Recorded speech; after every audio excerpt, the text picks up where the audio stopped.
Hello and welcome to Interview with a Geek. I'm your host, John Knight. On this week's program, I'm interviewing Alaskan singer-songwriter and browncoat Marian Call.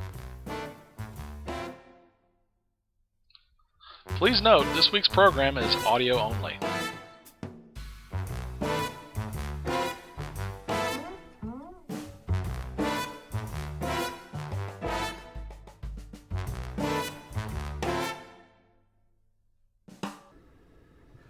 Good afternoon, Marian. How are you doing today? Doing great, thanks. All right, thanks for being on the show.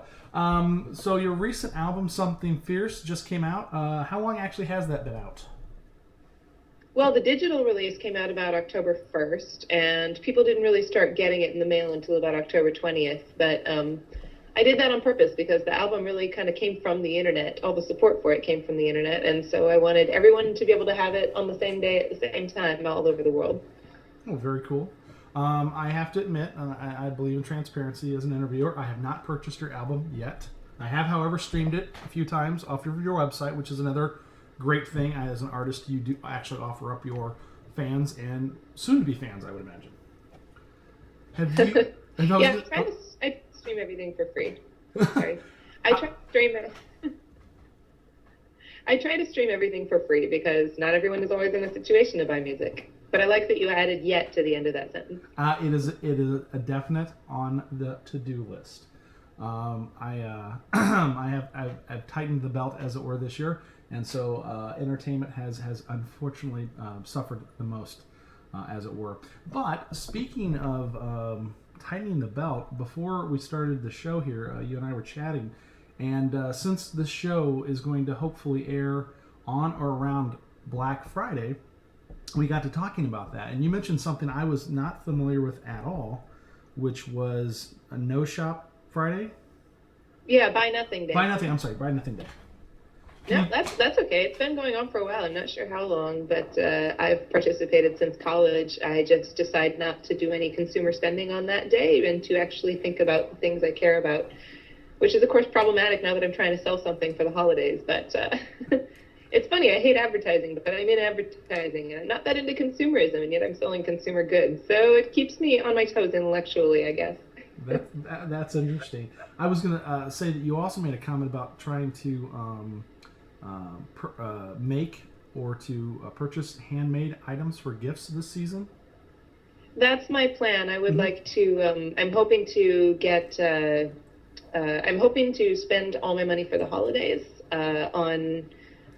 on artists where the funds go directly to the artist, pretty much. There's a lot of local boutiques in Anchorage that I like that carry handmade work. There's a lot of musicians that I know if I purchase from them, I'll be supporting directly. And I also always make a mix CD that I hope no one ever sues me for, trying to introduce my friends and family to my new favorite music I discovered this year. Oh, fingers are crossed. I recommend... I published...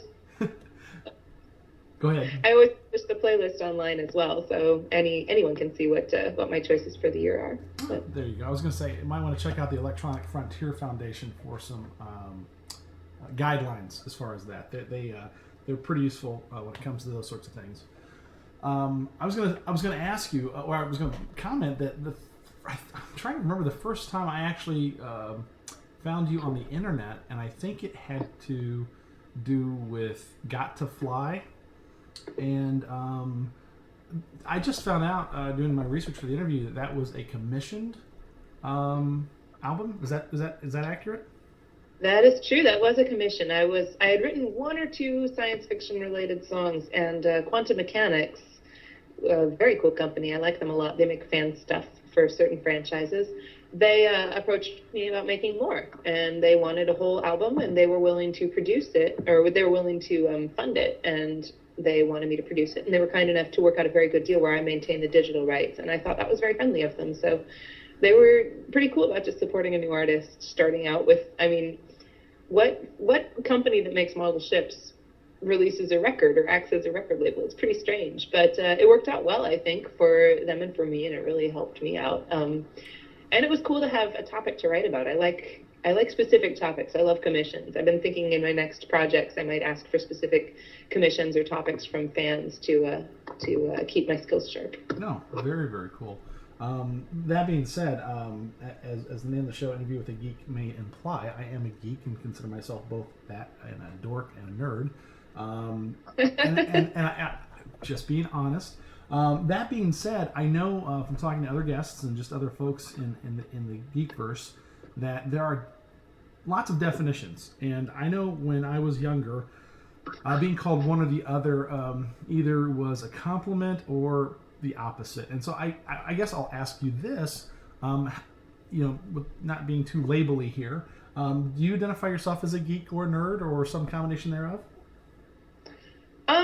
I've heard so many conflicting definitions that I subscribe to both geek and nerd.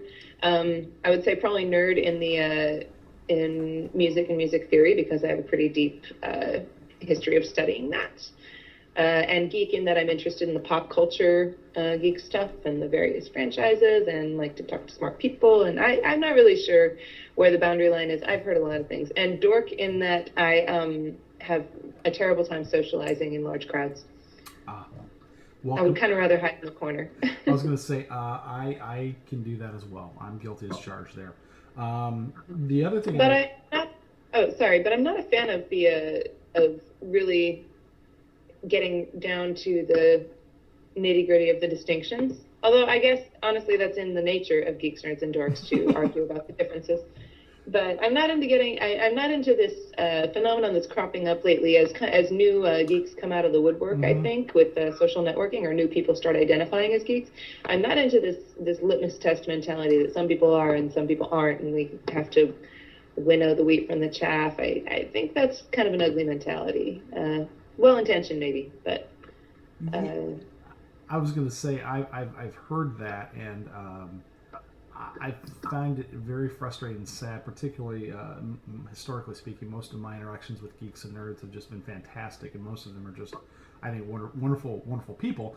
But I have seen some of this recently. In fact, I think there was a now probably soon to be classic infographic that came out showing the definition or clarifying the definition between nerd and geek, and it caused quite a bit of ire with some folks that I know. So I know what you're talking about. I'm not trying to do that with you. That's sort of why I tried to phrase the question. I've sort of described it as, as far as nerd is that deep knowledge, as you sort of alluded to in your definition or in talking about it, and that geek can be doesn't have to be as deep, but it's about a passion or following an interest, and that can be almost anything to the point where you quote geek out about it or love to share your enthusiasm with people, sometimes uncontrollably. So that's sort of that's why I approach it anyway. But that being said, I'm a big sci-fi geek amongst other things, comic book nerd, etc. But so that being said, you've used a phrase now that I've flagged, and that is "and franchises" or other franchises, referring to sci-fi. So is that your catch-all definition for BSG? Firefly, etc., or is there a bigger meaning there? Let's see. There's probably a better word, but I have defaulted to franchises because that's what I wind up discussing most in the licensing realm of things, like what I'm allowed to write about and what I'm not.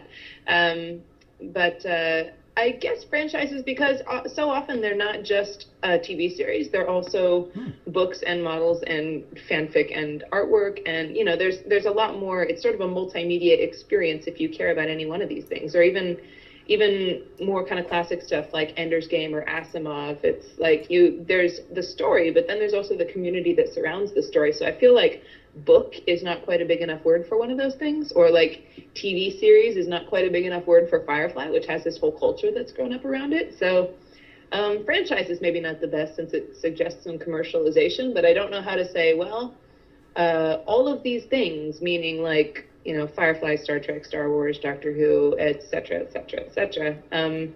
And a lot of them are in different media, various comic books or superhero legends, or I don't know how to describe them all except by saying franchises and have people know what I'm talking about.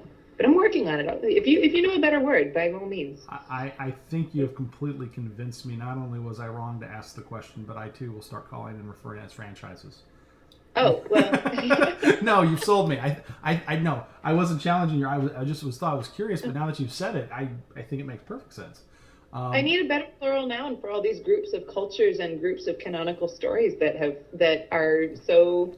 I don't know. I'm into story, and I feel like the stories are so important that they bring a lot of other kinds of art with them. So, I would agree. I think that's one of the interesting things, and I want to get your take on this. Is that you've mentioned a whole lot of these universes, these franchises, and I think in the last probably could stretch out to the past decade, but people have seen a lot of comic book graphic novel stories come into mainstream films. Obviously, there's the entire Marvel franchises of films, but there's AMC's The Walking Dead. A lot of people don't know is based off of a graphic novel, and I was just curious. Do you think they that should? Yeah, they should. That's right. That's right. Can't recommend the book enough.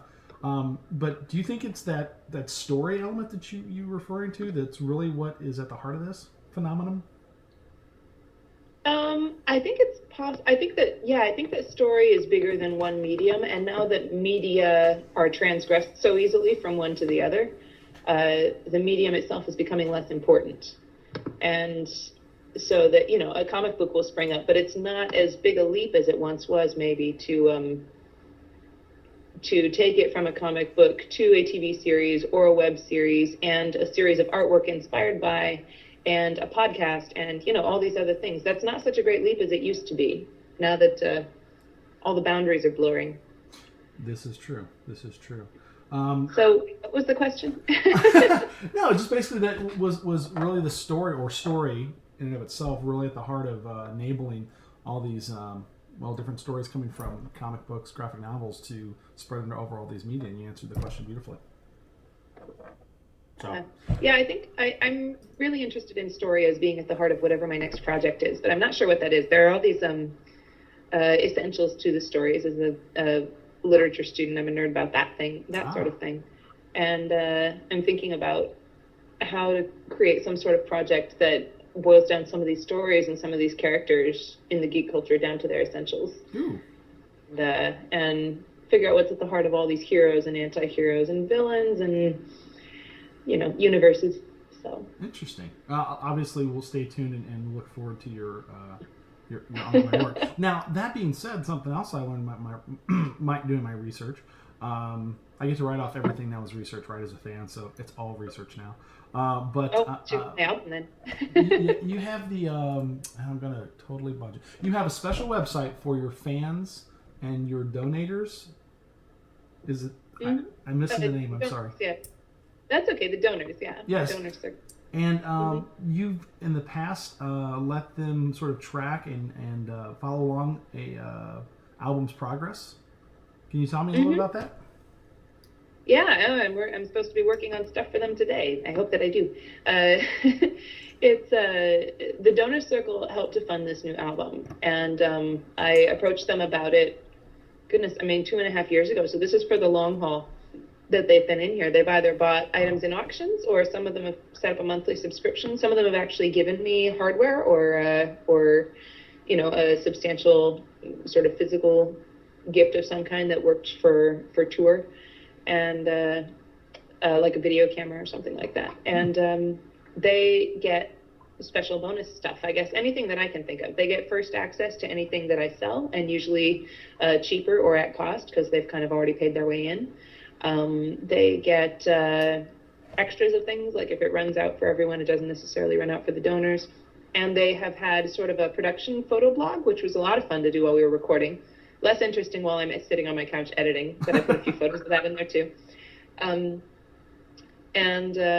I try and keep them sort of the first to know on most things. I'm actually going to be working on uploading today commentaries on a bunch of my tracks, like audio commentaries, if for DVD on a lot of the tracks. And that'll be some of the things that they get. And a blooper reel. Blooper reel from the studio. Very, very, very cool. We'll switch gears here just ever so slight back to geek culture. I had a question. So in listening to Gotta Fly, I guess I've got to ask the all-important question to a very, very small segment of my listeners and me. Do you consider yourself a brown coat, or was that just pandering? I'm kidding about the pandering comment. I consider myself a genuine brown coat. I go to brown coat meetups on my own when I'm not performing. I go to Can't Stop the Serenity events. I hang out with friends and watch Firefly recreationally, and the lexicon of Firefly is part of my everyday vocabulary. So I think that counts. I think that's shiny. Now, the comment to pandering is a reference to there's been a lot of. I interviewed Jessica Mills for one of the programs, and in talking to her, we talked both before the show and on it about how a lot of quote geek girls have been accused of pandering and not being really geek girls or whatnot. So that was just my poor attempt at humor to question your geekdom. The other question I had I'm sorry, go ahead. So I think that's fair because, I mean, no girl likes to be asked those questions, quote, because she's a girl. But I think that it's valid to ask those questions because there are so many people out there right now who are willing to profit from this sort of uptick in geek popularity and the money that follows, because the money definitely follows, as anyone who's been to a convention knows. I mean, there's so much money floating on the floor there, and people are perfectly willing to make a half-assed thing related to Firefly and try and sell it. And I know that for real geeks, it's not just the product that counts, it's also the thought behind it. Like, they want to buy stuff that geeks made, not stuff that heartless commercial entities made. And so I think there's a degree to which that's a fair question, although it's as long as you're asking me as a vendor and not as a female. I'm good with it. Yes. That's and I presumed that you were. Yes. Now, it's interesting, what you make comment is that there is a lot of money flowing around with a lot of these properties and franchises still, and even more so. And it is, I've seen a lot, as I think you were commenting on, there's been a lot of poor quality attempts at commercializing on the geek is chic sort of tour de force that's been going on for the last couple of years, I guess. And yeah. It's oh, good. Dangerous ground, I think. It's dangerous ground for people who love stuff to see money get tangled up in it. At the same time, they want the stuff because the stuff is fun. You know. Yes. It's difficult. Yes, I was going to say that as far as my Firefly cred goes, I do have a bathroom in my home, one of two that are decorated in a Firefly theme, and I have a Stegosaurus and a Tyrannosaurus Rex by the soap dish, and I actually have a what is it? Alliance foodstuffs shaped soap I got off the internet. No way. Yes, and I'm trying to desperately remember the lady who made it, but I'll have to post that up on the notes when I post the show. But yeah, fantastic soap, and it looks just like a prop. It's pretty cool. So that's awesome. Hey, just to let you know, that's the special soap no one actually is supposed to use. Just FYI, that hand soap's in the bottle. Oh, so if I come over, don't actually use it. Exactly. I'm just telling you right now, heads up. So yep. So there's no. Okay, good. I'll remember that. No consternation lately. What state are you in, by the way? Currently, right now in Michigan. That may be changing. I may be relocating for a job soon. So I'm actually not sure what state that will be in. So that will be another adventure.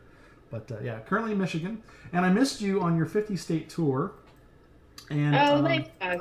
That I heard was, from reading about it, was quite something. And just again, because I'm not sure all my fans are that familiar with the tour, you essentially, you toured all the 50 states. Exactly how did that come about, and how did you do it? There was sort of the mechanics to it that was a little different than most tours would go by. Oh boy, it was very friendly. It was sort of like calling on your friends and neighbors and relatives because you're coming in from out of town and you need somewhere to stay and you need some information, except that all happened on Twitter. And that was probably the time when my Twitter presence was the most active, when I got the most response and the most mileage for my tweets, because every day I was asking people, where do you live? Tell me about where you live. Where should I play where you live? Where should I eat? Where should I stay? Does anyone want to come? And meeting these Twitter followers every day. It was really, really fun. And I can't believe it's been a year already. It feels like I've still just got off it, probably because I haven't taken a proper vacation yet, except for a day or two. Oh, God, oh, Lordy, that means I haven't taken a vacation in like 2 years. Maybe it's time. Whew. Hope this will be the last interview you take before your vacation. I gotta sell a few CDs to take a vacation. There you go. First things first. Yes. Yeah, exactly. Pardon me. Oh, no problem. I was going to say that. Go ahead. Oh, sorry. Go ahead. No, you go ahead. Okay, fine. On on the 50 States tour, what was so amazing was actually meeting so many of my social media friends in real life. And I really liked that, in part because I really like people and I'm into people. There's really nothing more interesting or messed up than people. It's just, they're great. And yeah, God, they're beautiful. It just made me really fall in love with my fan base. I like them a lot. I whenever I raise my glass, I drink to them. So it was good to meet them in person. Very, very cool. I know you mentioned Twitter, and I guess you're on other social networks as well. But has Twitter been your primary contact with your fan base? I'm on Facebook and yes, I'm on Facebook and I'm on Google Plus, and I was very, very active on MySpace. I think MySpace was really the groundwork, where the groundwork was laid. But of course, that's extinct now, so to speak.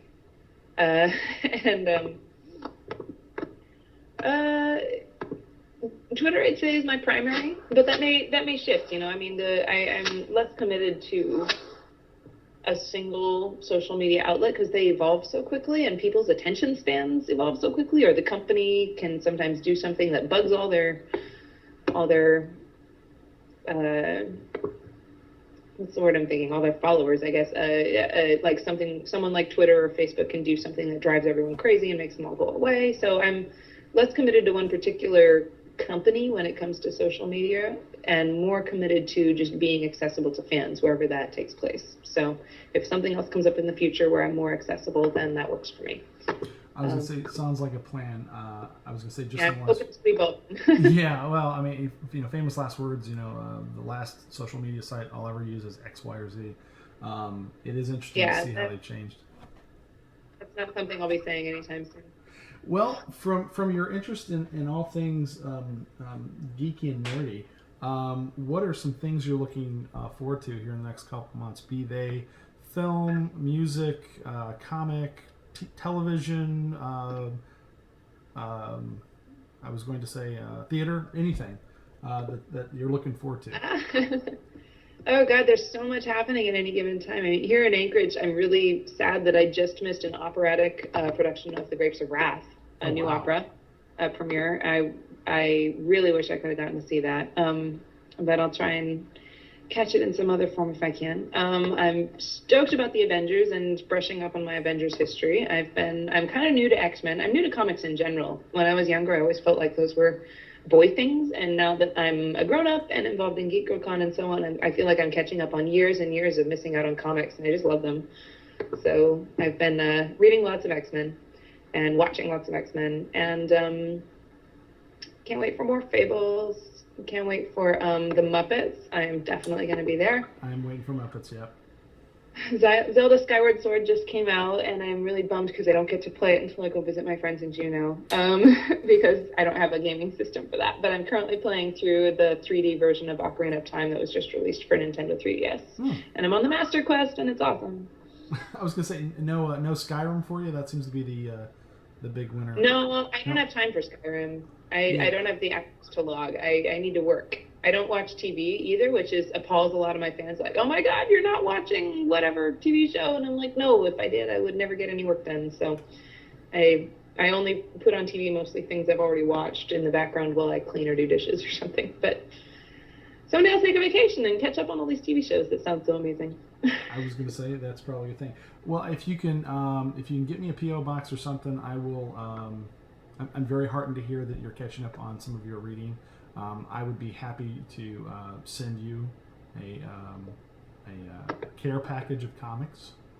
Oh, I would be very happy to receive that. And it will be. I'm looking for intro packs and things because honestly, the canon is so big that it's really daunting to approach. Oh, sure. Yeah, I'll start digging through some of my books and pick a couple out for you. Yay! Yeah, I stopped measuring my collection in books and in square footage, so we're I'm beyond that. So, and as much of a computer nerd and programmer that I am, I actually have not indexed it. So I actually, I'll have to physically pull things. So Anyway, very cool. I was any interesting. Now, since you're from Alaska, I have to say this. I'm a Midwestern guy. I lived in Texas for a couple years, but I've never made it to Alaska yet. And most of what I've learned has either been through literature or secondhand or reality TV. Yeah. Well, no. I was actually going to say. I'm trying completely. There was the old TV show that was set in Alaska. I'm completely about the doctor. Oh, I'm completely blanking. Yeah. Set in Washington. Northern Exposure. Northern Exposure, yeah. Northern Exposure. So that being said, what are some of the myths about Alaska that you could dispel right here and now for me personally before I venture north? I don't want to dispel any myths.